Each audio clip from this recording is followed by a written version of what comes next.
आइए सभी मिलकर गायत्री मंत्र का पाठ करते हैं। ओम भूर्भुवः स्वः तत्सवितुर्वरेण्यं भर्गो देवस्य धीमहि धियो यो नः प्रचोदयात् धियो यो नः प्रचोदयात् धियो यो नः प्रचोदयात्।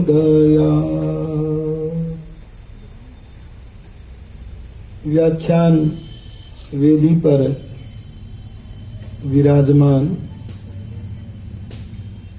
ऋग्वेद यज्ञ के ब्रह्मा श्रद्धेय विद्वान आचार्य वेदपाल जी, बराबर में समुपस्थित गुरुकुल देवनगर उड़ीसा की वेद पाठिनी ब्रह्मचारिणियां और मेरे बराबर में संचालन करते हुए उपस्थित हैं आदरणीय सतीश जी, सतीश कुमार आर्य जी है। धीरे धीरे आप लोगों के चेहरों से परिचय हो रहा है, पर नाम और चेहरे का सम्मेलन अभी नहीं है। सभी आदरणीय मातृशक्ति, समुपस्थित पवित्र आत्माओं, अभी हम सबने मिलकर के यज्ञ कार्य किया है। क्या किया है? ये यज्ञशाला में ही होना चाहिए या यज्ञशाला के बाहर भी होना चाहिए? अरे बोलो, सड़क पर यज्ञ होना चाहिए? मना भी कर रहे हैं लोग, हाँ भी कर रहे हैं। कार्यालय में यज्ञ होना चाहिए? अच्छा चलो मैं एक बात बोलता हूं ताकि आपके विचारों का पता चले। अगर मैं यह कह दूं कि आप जीवन में यज्ञ ही करना,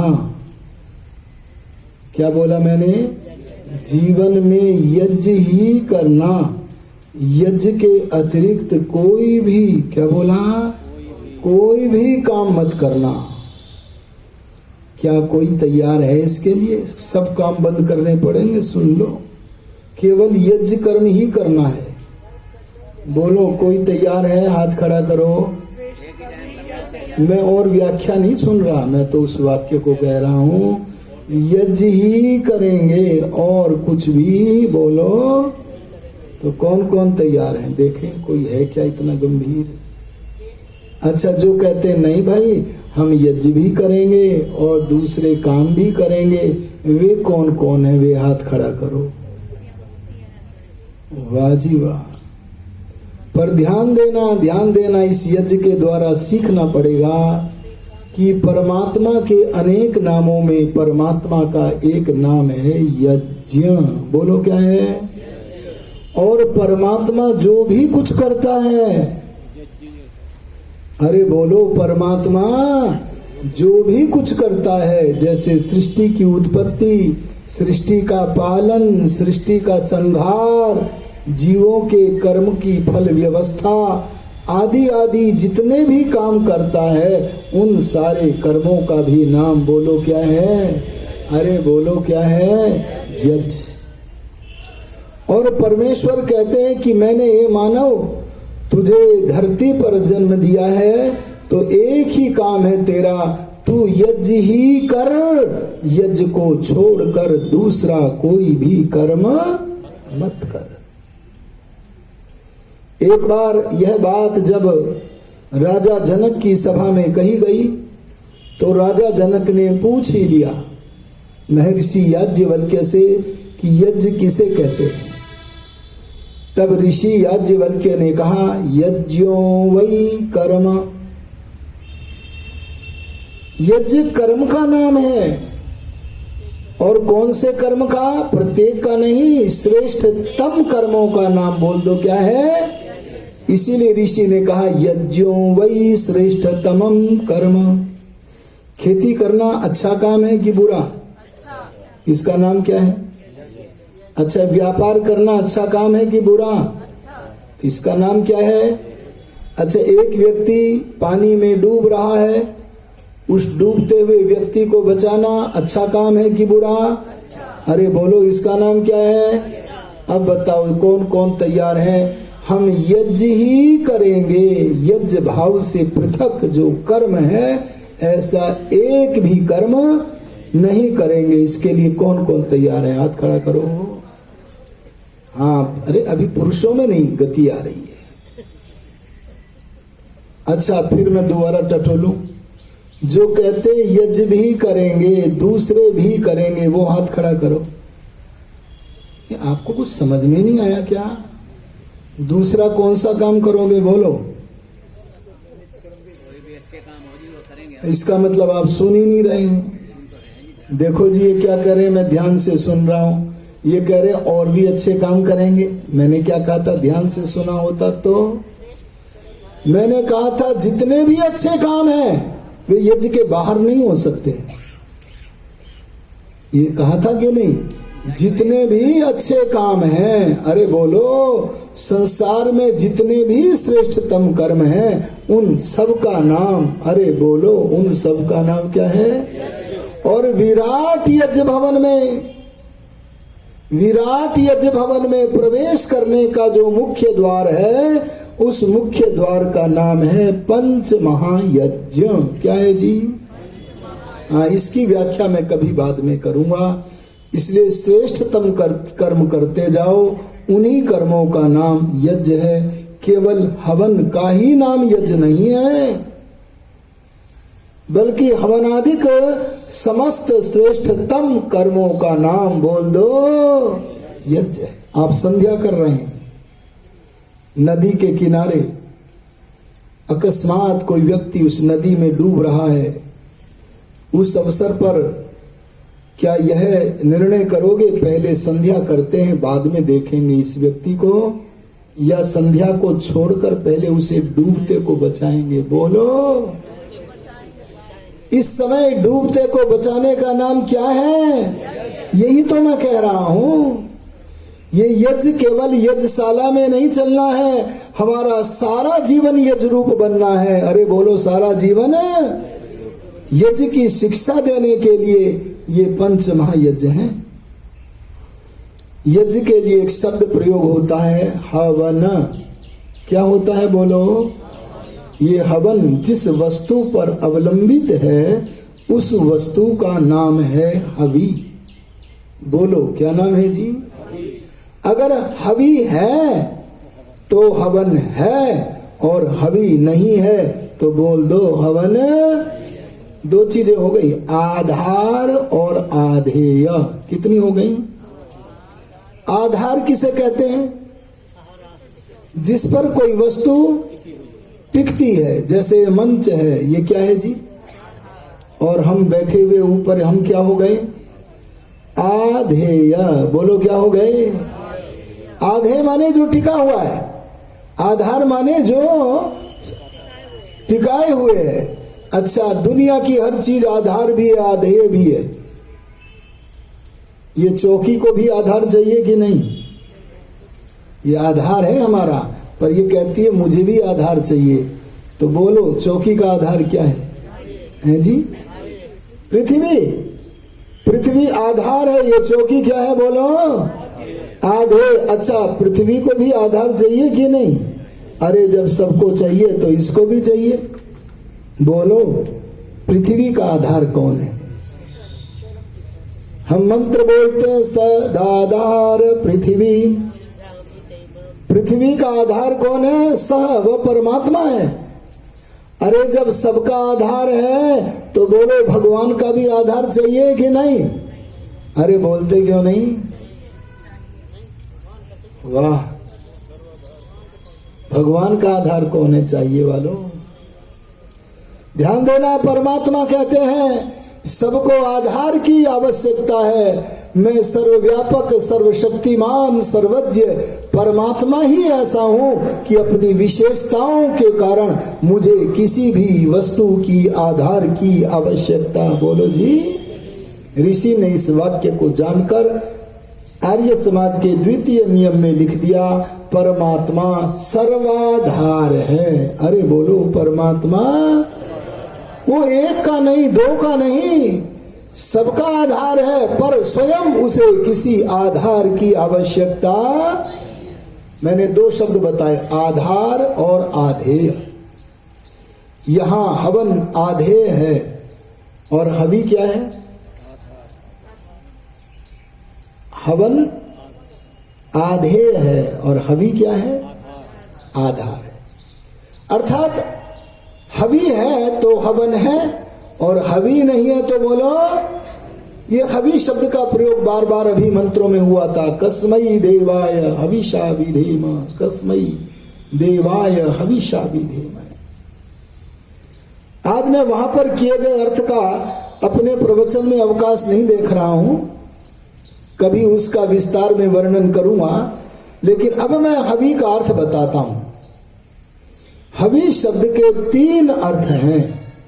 अरे बोलो कितने? पहला, जो वस्तु दी जाती है, जो वस्तु देने के योग्य है, बोलो उसका नाम क्या है? यहां अग्नि में तंबाकू डालना चाहिए कि नहीं? अरे तंबाकू अग्नि में, हवन में देने योग्य है कि नहीं? इसलिए तंबाकू हवि नहीं है।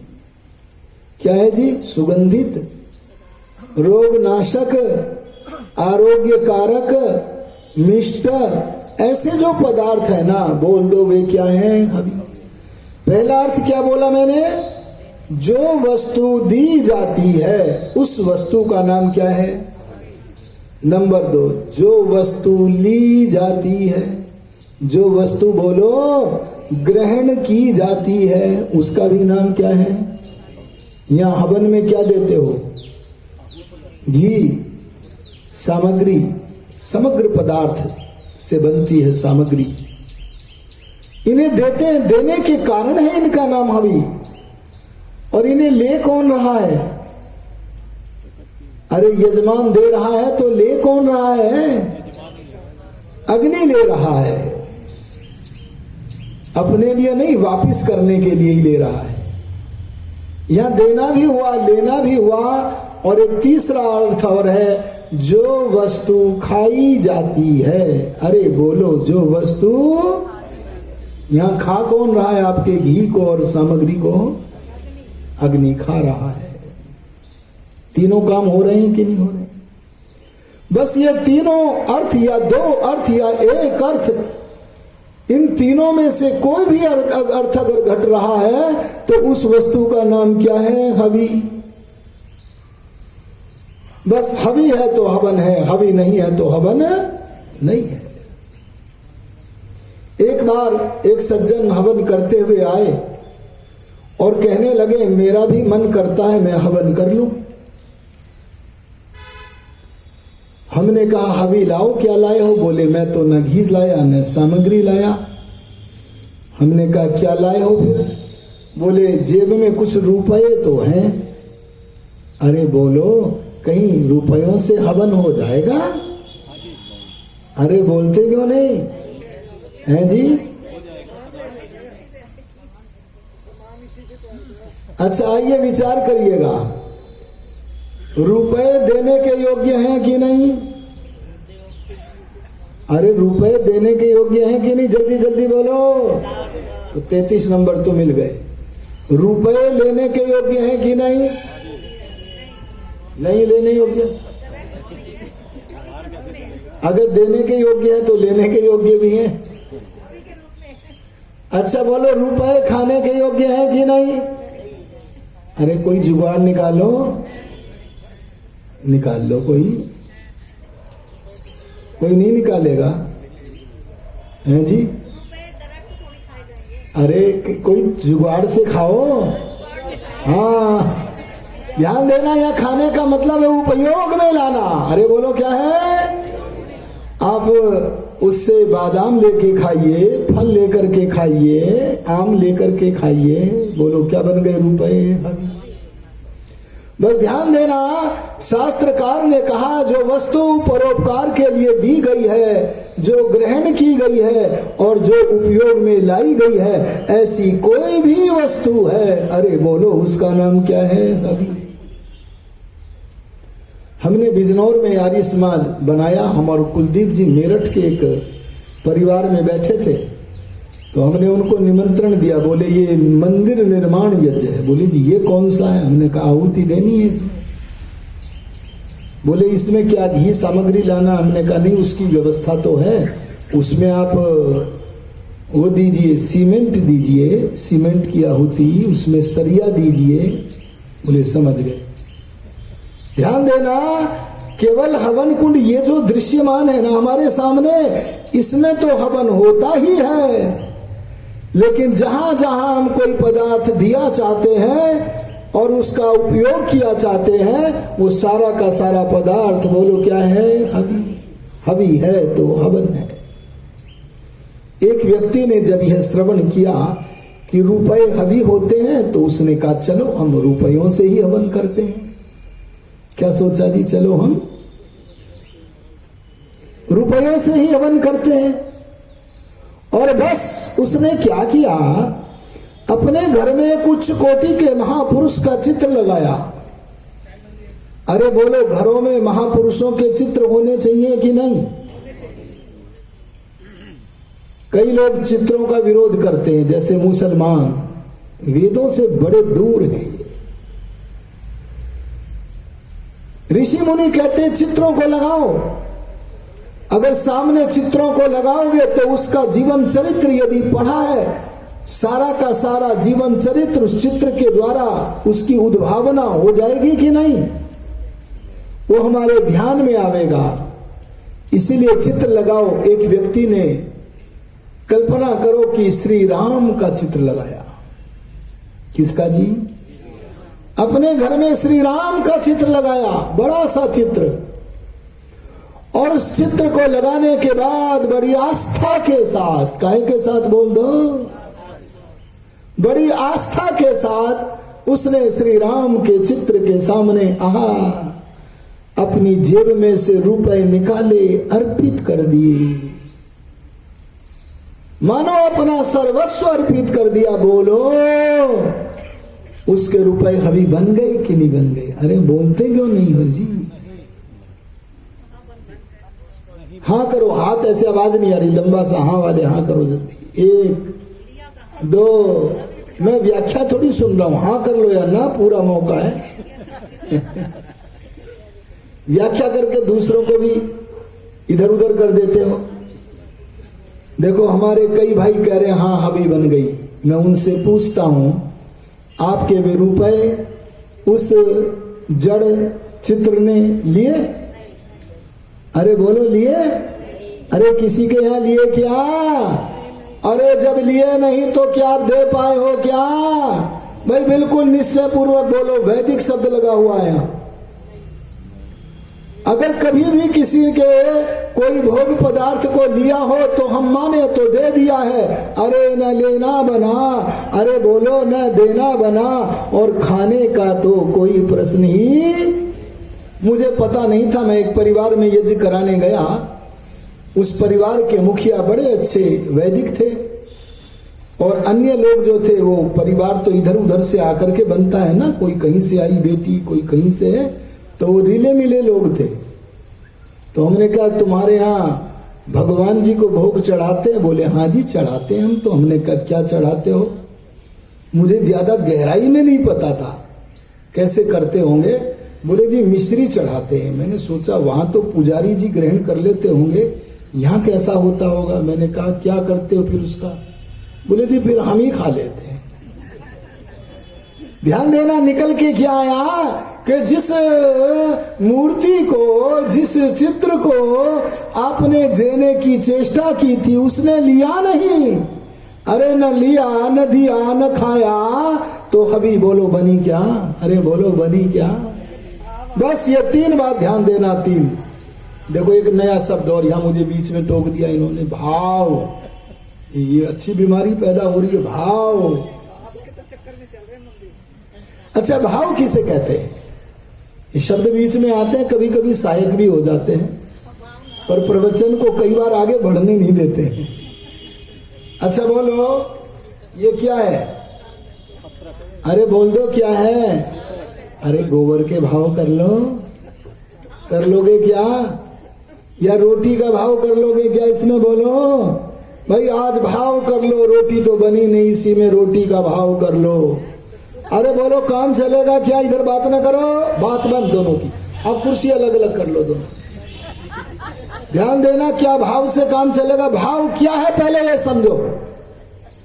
जो वस्तु जैसी है उसे वैसा ही मानना जानना, ये क्या है? भाव।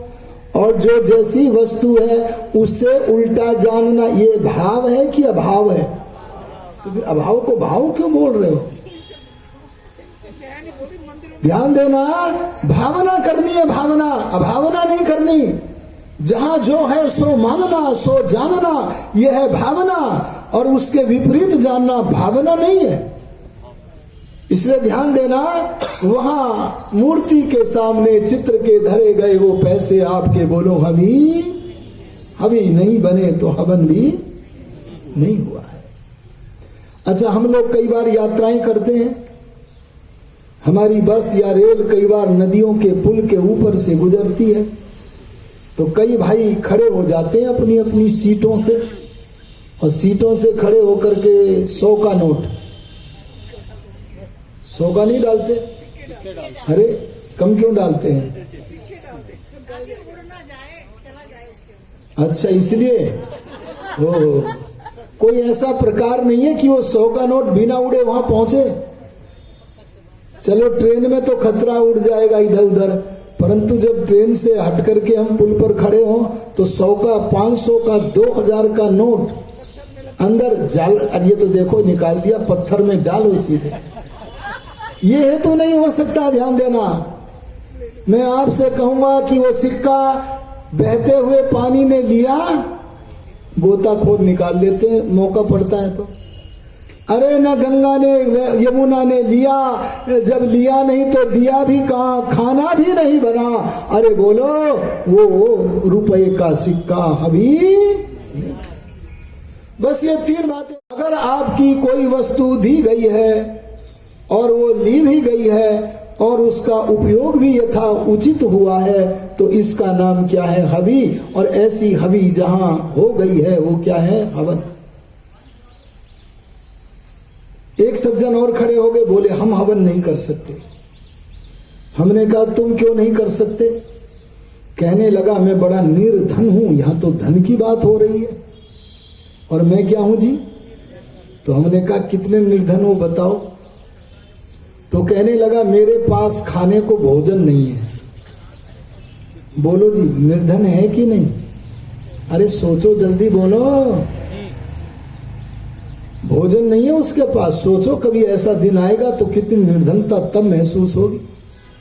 कहने लगा जी भोजन की बात कर रहे हो, पीने को पानी भी नहीं है, पहनने को कपड़े भी नहीं है, रहने को घर भी नहीं है, धनहीन हूं मैं, अकिंचन, कुछ भी नहीं। भला ऐसा निर्धन आदमी हवन कर लेगा? अरे बोलो, कर लेगा? क्या बोलते हो सोनीपत वाले, क्या बोल रहे हैं? अरे गजब कर दिया, गजब। ये तो कह रही है कर लेंगे हम हवन। सही कह रहे हैं, इनके लिए तालियां बजा दो, तालियां बजा दो जल्दी। ध्यान देना, जो व्यक्ति कहता है मैं निर्धन हूं, मैं हवन नहीं कर सकता, भगवान बोले ए मानव, तू जिस दिन हवन करने के योग्य नहीं रहेगा उस दिन मैं तेरा ट्रांसफर कर दूंगा।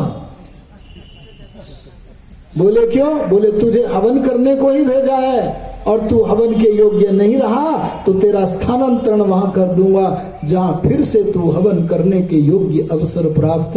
अरे बोलो, अपने जीवन को यज्ञमय बनाओ। ये कहने लगा मैं कैसे हवन करूं?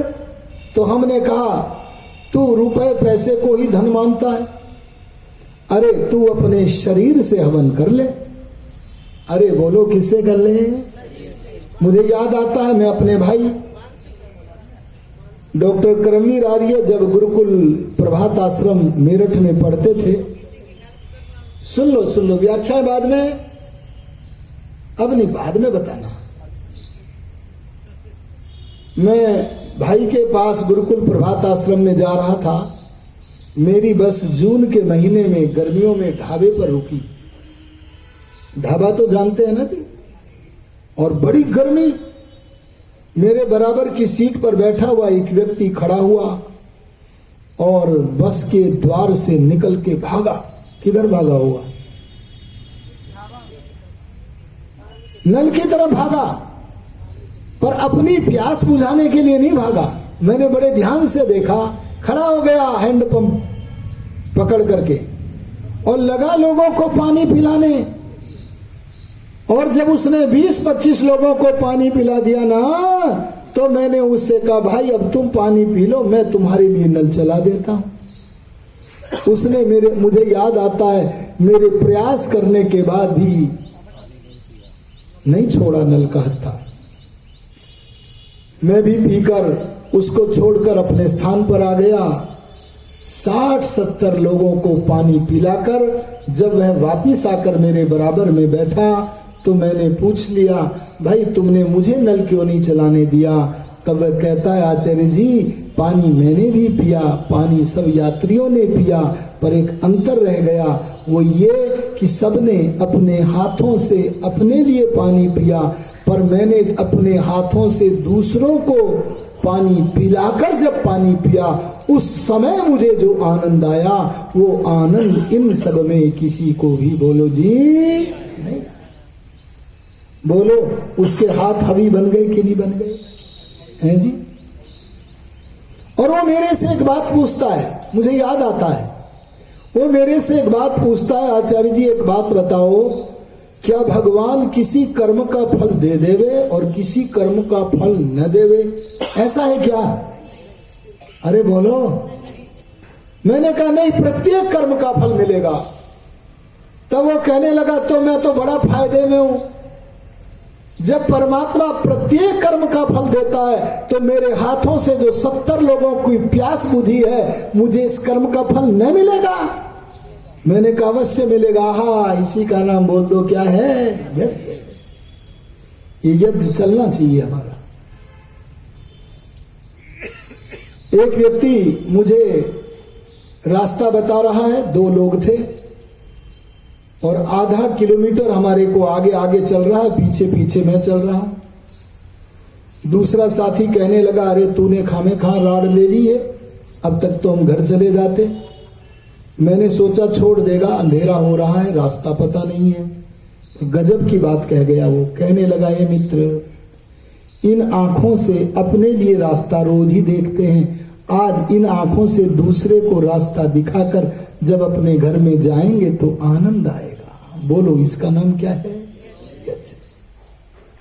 हम अपने शरीर से, अरे किसी नेत्रहीन व्यक्ति को अगर हम सड़क पार कराएं तो बोलो आंखें हबी बनी कि नहीं? ये वाणी की बात कह रही थी। अगर किसी वक्ता की वाणी श्रोता ले ले, क्या बोला मैंने? और श्रोता ले ले, ना केवल खा ले। अरे बोलो श्रोता, तो बोलो उस वक्ता की वाणी हबी बन गई कि नहीं बन गई? एक ऐतिहासिक उदाहरण लीजिए। धरती का सबसे बड़ा वक्ता अपने जमाने का, ब्रह्म वक्ता, भगवान से पूछ पूछ कर बोलने वाला महर्षि दयानंद सरस्वती प्रवचन कर रहे हैं, व्याख्यान वेदी पर बैठ गए हैं। श्रोताओं की भीड़ है, उनमें अग्रिम पंक्ति पर एक युवक जो कि तहसीलदार के पद पर अधिष्ठित है, वह खड़ा हो गया और खड़ा होकर बोला, स्वामी जी आपके प्रवचन से पहले एक भजन मैं भी बोलना चाहता हूं। अरे बोलो, उसे भजन गाने का अवसर मिलना चाहिए कि नहीं? उसे मिला और उसने भजन बोला और बोलकर अपने आसन पर आ गया। ऋषिराज का प्रवचन भी हो गया। उसके बाद कुछ आर्य समाजी आए, और शिकायत करने लगे, स्वामी जी आज आपने वेदी पर किसे बैठा दिया? ये तो शराब पीता है, ये तो मांस खाता है, ये घर में वेश्या को रखता है, बड़ा दुर्व्यसनी है। शिकायत हो गई। अगले दिन फिर महाराज की सभा लगी। उस युवक को आज पता नहीं था कि मेरी शिकायत हो चुकी है। आज फिर यह युवक अपनी प्रार्थना के साथ उपस्थित हुआ। कहने लगा, स्वामी जी एक भजन आज भी गाने का अवसर मिलेगा। इसका कंठ बहुत मधुर था। तब आर्यों ने सोचा आज इसकी वेदी बंद हो जाएगी। अरे बोलो, उसकी वेदी बंद करनी चाहिए कि वेदी को हवी बनाना चाहिए? बोल दो। ऋषि धनन की उदारता तो देखो। लोग तो लोगों की वेदियों को बंद करने का प्रयास करते हैं, पर महर्षि धनन ने उन आर्यों की शिकायत पर विश्वास नहीं किया और उस युवक को क्या कहा? आओ आओ युवक आओ, और आकर के बोलो भजन। और जब उसने उस युवक ने भजन बोला तो भजन को बोलकर जब वह व्याख्यान वेदी से उठकर अपने आसन की तरफ बढ़ने लगा, तब दयानंद के मुख से उस युवक के कानों की तरफ हवी चली। क्या चली जी? हवी चली। और क्या हवी चली? उस समय दयानंद के मुख से वाक्य निकला था, अमी चंद। युवा का नाम क्या था? तहसीलदार का नाम क्या था? अमी चंद, तुम हो तो हीरा पर कीचड़ में पड़े हो। आहा, प्रसन्न हो गया अमी चंद, भगवान की भक्ति से परिपूर्ण हो गया अमी चंद, और इस वाक्य में मधुरता के दर्शन कर रहा है। अरे बोलो किसके? सबके वश की बात नहीं है। और मधुरता के दर्शन करके कहता है, आज मुझे प्रमाणित कर दिया है। और प्रमाण पत्र देने वाला कोई साधारण पुरुष नहीं है। ऐसा पुरुष नहीं है कि उसके मुख से कोई भी वाक्य निकल जाए। उसके मुख से तो यथार्थ वचन निकलता है, और यथार्थ वक्ता ने आज मुझे हीरा कहा है। ए अमीचंद, अगर तुझे दयानंद हीरा कहता है तो तू अवश्य ही हीरा है। आहा, धन्य हो गया मैं हीरा। लेकिन आर्यो वाक्य के उत्तरार्ध के दर्शन करता है और वहां पर लिखा हुआ पाता है, उस ऋषि ने जिसने मुझे हीरा कहा है वह ऋषि यह भी कह रहा है मैं कीचड़ में पड़ा हूं। आहा, कौन कौन से कीचड़ है? वेश्या है, शराब है, सारे के सारे दुर्व्यसनों का अध्ययन कर रहा है। और बोलने लगा, अब मैं कीचड़ से निकल के दिखाऊंगा। और घर जाकर के शराब की बोतलों को बाहर कर दिया, रिश्वत लेना बंद कर दिया, वेश्या को हाथ जोड़ दिए, सदा के लिए घर से पृथक कर दिया और चल पड़ा ससुराल। ससुराल जाकर के अपनी देवी से बोला था, ए देवी मैं तुम्हें लिवाने लाया हूं। तब देवी बोली, मैं तेरे जैसे राक्षस के साथ नहीं जाऊंगी। आहा, तब उछल करके उस समय ध्यान देना। अमीचंद बोला, ए देवी आज तेरे सामने राक्षस अमीचंद नहीं खड़ा है। आज तो मैं हवि का पान करके आया हूं। मेरा राक्षसपन उस हवि के पान करने से समाप्त हो गया है। आज तेरे सामने देवता अमीचंद खड़ा है। ए देवी, अब मैं मांस नहीं खाता, अब मैं सुरापान नहीं करता। मैंने वेश्या को पृथक कर दिया है, इसीलिए मैं तुम्हें आसन पर लिवाने लाया हूं। आहा, ये सुना जब तो चल पड़ी थी अपने पति संग वह ससुराल। बोलो, ऋषि दयानंद का वाक्य हवि बना कि नहीं बना? इसी का नाम क्या है? हवन। हमारे पुराने आर्य समाजी कैसे होते थे मुझे याद है। आप जानते हैं, हमारे आदरणीय आचार्य जी एक चानन शाह जी होते थे, आपको याद होगा। चानन शाह जी कई बार हमारे पास बैठते थे। हमने कहा, कहां से आ रहे हो? बोले, मैं साबुन बेच करके आ रहा हूं। दुकानों पर साबुन दिया करते थे। कब चले थे? बोले, इतने बजे। कितनी जगह दिया? इतने बजे। मैंने कहा, समय तो बहुत लगाया। बोले नहीं, मैं साबुन बाद में देता हूं, पहले धर्मोपदेश करता हूं, ऋषि ध्यान की ओर लाने का प्रयास करता हूं। अरे बोलो, उतने समय जब वे वाणी से बोलते थे तो बोलो हवि बनती थी कि नहीं? मुझे याद आता है, अभी मैं अहमदाबाद में था, एक सज्जन ने एक आर्य समाज मंदिर बनाया, अपनी संपत्ति से जमीन खरीदी, अपनी संपत्ति से भवन बनाया और उसमें प्रतिदिन प्रवचन होता है वर्षों से। कितने, आपका कितने दिन होगा यहां? 7 दिन होगा। कितने दिन होगा जी? पर वहां कितने दिन होता है? वर्ष में जितने दिन होते हैं उतने दिन ही बाहर के आगत विद्वानों के प्रवचन। बोलो जी, मैंने कहा तुम्हारे अंदर कैसे परिवर्तन आया? बोले हमारे पिताजी में आया। कैसे आया? बोले एक साधु था, बहुत कम पढ़ा लिखा, देखो हमने उसका फोटो उत्कीर्ण करवाया है। बोले ये आता था, एक ही काम था, थैला में पुस्तक भरी और जहां देखा बांटता चला गया।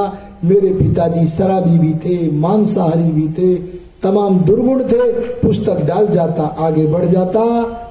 मेरे पिताजी ने पूछा पता नहीं ये बाबा चाहता क्या है? उनकी कोई इच्छा तो थी नहीं। बोले बाबा तुम चाहते क्या हो? बताओ। बोले मैं एक वस्तु चाहता हूं, दोगे? बोले बताओ। बोले ये पुस्तक जो मैं देता हूं इसे पढ़ लो, बस ये चाहता हूं। आर्यों, मैं इस घटना को विस्तृत न करूंगा। और जब पढ़ा तो याचना करने लगे पुस्तकों की, और ऐसा परिवर्तन आया, ऐसा परिवर्तन आया, सारे दुर्व्यसनों से मुक्त हो गए और बोले तुमने मुझे जीने का आनंद दे दिया है, बोलो क्या गुरु दक्षिणा चाहते हो? आज तो जैसे विरजानंद जी ने मांगी थी ना स्वामी जी से, आज तो ऐसा अवसर इसके सामने भी आया। बोले दोगे गुरु दक्षिणा? बोले दूंगा मैं। आप बोलो तो सही। बोले तुम एक आर्य समाज मंदिर बनाओ। उन्होंने तुरंत एक अच्छे स्थान पर जमीन खरीदी, क्योंकि धीरे धीरे संपन्न हो चुके थे, पहले संपन्न नहीं थे, और वहां प्रतिदिन प्रवचन होता। बोलो जी, वाणी ने परिवर्तन कर दिया कि न कर दिया? ऋषिधाम ने जो दिव्य ज्योति जलाई है ना, ध्यान देना, उसके संगठन में कैसे भी लोग घुस जाए, लेकिन सत्यार्थ प्रकाश का प्रकाश ये वैदिक धर्म की ज्योति को बुझने न देगा। आओ प्राणपण से इसकी वाणी आदि साधनों के द्वारा रक्षण करो, अपने जीवन को होम करो। मैं आपसे कहना चाहता हूं, हमारा व्यवहार, अरे क्या बोला जी मैंने? हबी बन सकता है कि नहीं? आप याद करो ऋषि दयानंद जी का सारा जीवन और अंतिम जीवन, अंतिम घटना देखो। अंतिम घटना है, ऋषिराज प्रातःकाल कहते हैं क्षौर कर्म करूंगा। लोग बोले नहीं नहीं नहीं स्वामी जी, क्षौर कर्म मत करा लेना। क्यों? क्योंकि शरीर में विष फूट रहा है, जगह जगह फफोले बने हुए हैं। अगर शेविंग कराओगे, सिर का मुंडन कराओगे, तो उस तरह से वो फफोले कटेंगे, छिलेंगे, खून बहेगा, पीड़ा होगी। हे ऋषिराज, आप क्षौर कर्म न कराओ। आहा, दयानंद जी ने मन ही मन में सोचा था, ये पुत्रो आज वो दिन आन पहुंचा है, आज तुम मेरे देह का स्नान कराओगे। अरे बोलो, आज तुम मेरे देह का स्नान कराओगे, मैं तैयारी क्यों न कर लूं? और आर्य क्षौर कर्म कराया। क्षौर कर्म कराने के बाद उस नापित को कितने वर्ष हो गए उनके देहावसान को जी? 100 से कितने ज्यादा हो गए? 5 रुपए दिए थे। बोलो जी कितने? और शाम का समय आया, आर्यजनों ने घेरा हुआ है, वार्ता चल रही है। सवेरे भी किसी ने पूछा था स्वामी जी कैसे हो? हर स्थान पर फफोले बने हुए हैं, विष फूट फूट करके निकल रहा है। लोग सोचते थे बड़ी वेदना हो रही होगी, पर जब ऋषिराज से पूछा स्वामी जी कैसे हो, तब दयानंद के मुख से एक ही वाक्य निकला था, क्या? आनंद में हूं। अरे बोलो क्या निकला था? ये मैं कभी बताऊंगा। शारीरिक कष्ट अनेक लोगों को होता है, लेकिन वे मन को अन्यत्र लगाए हुए होने के कारण उस कष्ट का अनुभव बोलो जी। और शाम के समय 5 बजे ऋषिधन आत्मानंद जी को कहने लगे। एक आत्मानंद नाम के व्यक्ति भी वहां खड़े थे। बोले तुम ठीक से रहना, जैसे विदाई के समय बोलते हैं ना जी। वो बोले स्वामी जी हम तो ठीक ही हैं, बस एक ही इच्छा है आप स्वस्थ हो जाएं। तब ऋषि बोले ना, अब इस शरीर का क्या ठीक होना, अब तो गमन का समय है।